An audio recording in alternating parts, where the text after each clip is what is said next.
एक गहरे अरण्य के किनारे बसा एक गांव था। वहां के लोग अपने अंतर्निहित जीवन में संतुष्ट थे, जब तक कि एक रहस्यमय सौतेली बहन रचना नामक स्त्री उनके बीच आ नहीं पहुंची थी।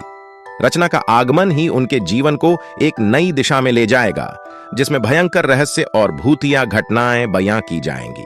मुरलीधरपुर के गांव वाले शांति और समृद्धि में रहते थे, जब तक कि वह अजीब एवं रहस्यमय सौतेली बहन रचना के आगमन के बारे में सुनकर अच्छी तरह से अचेत नहीं हो गए।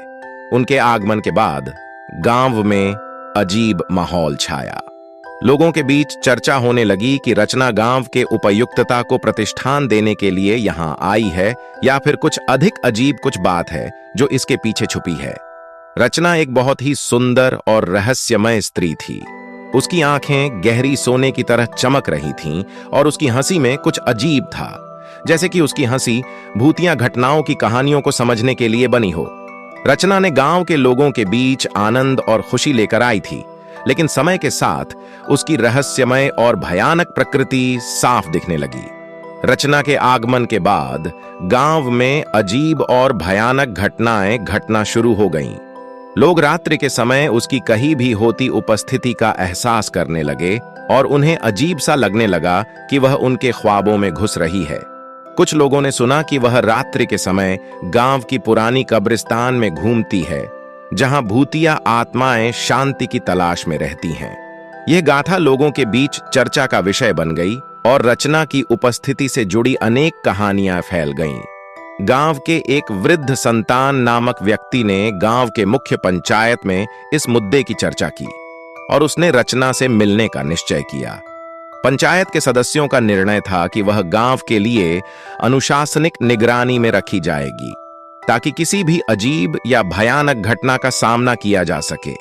पंचायत के निर्देशों के बावजूद गांव में भयानक घटनाएं बढ़ती जा रही थीं। लोग रात्रि के समय भूतिया कानूनी महल में अजीब अजीब सुर और चीखें सुनने लगे थे। वहां की पुरानी कब्रिस्तान में अनजाने रूपों की चालबाजी दर्शनीय थी।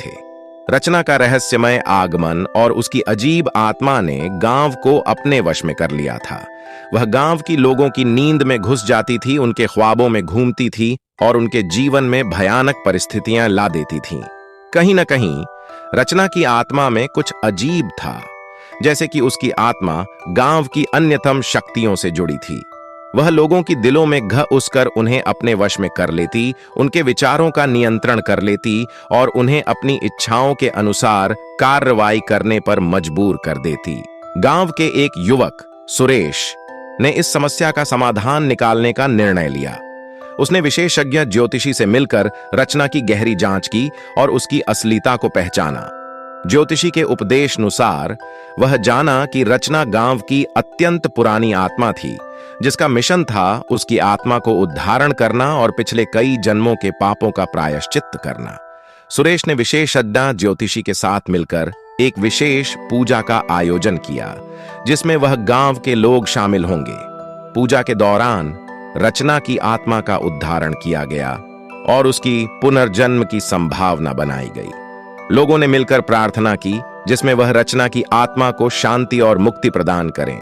पूजा की शक्ति से रचना की आत्मा धीरे धीरे शांति की ओर बढ़ी और उसने गांव के लोगों को आशीर्वाद दिया। आत्मा की चैतन्यता कम हो गई और वह शांति से पूरी तरह से भर गई और उनका जीवन पुनः समृद्ध हुआ। रचना की आत्मा ने उनको धन्यवाद दिया कि उन्होंने उसकी आत्मा को मुक्ति दिलाई और उसे शांति प्रदान की। इस कहानी से हमें यह सीखने को मिलता है कि भयानक आत्माएं भी अक्सर हमें अपने उद्धारण की ओर ले जाती हैं। सिर्फ हमें सही दिशा में कदम रखना पड़ता है। भय और डर से नहीं, धैर्य, श्रद्धा और संकल्प से हमें उन्हें पहचानना चाहिए, ताकि हम उनकी आत्मा को शांति और मुक्ति दिला सकें। इस कहानी के जरिए हमें यह भी याद दिलाया जाता है, प्रेम, सामाजिक एकता और आत्मनिर्भरता की शक्ति सब कुछ को परिवश कर सकती है।